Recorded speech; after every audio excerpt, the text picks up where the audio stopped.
কিন্তু আমিও একজন মানুষ, আমারও মন আছে। শোন, আমার হয়তো টাকা পয়সা ধন সম্পদ কিছুই নেই, তুই আজ থেকে আমার বোন। তোর কথা শুনে আমার অনেক মায়া লেগেছে। আজ থেকে তুই এই ভাইয়ের কাছে থাকবি, আর তোর কোনো টেনশন করতে হবে না। চল, এই জানোয়ারের কাছে থাকার চাইতে তুই আমার কাছে অনেক ভালো থাকবি। চল বোন, চল। নূপুর, দাঁড়াও। এই শয়তান ছেলে, তুই আবার কি বলবি আমার বোনকে, বল। নূপুর, আমি পর্দার আড়ালে দাঁড়িয়ে সব শুনছি। আসলে এটা আমার ব্যর্থতা। আমি বুঝতে পারি নাই যে একটা স্ত্রীকে কি কি দিতে হবে বা স্ত্রী কোন জায়গায় রাখতে হবে।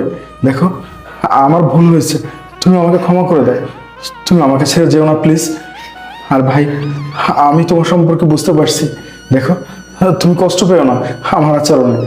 নূপুর, আমার শেষবারের মতন তুমি ক্ষমা করে দাও প্লিজ।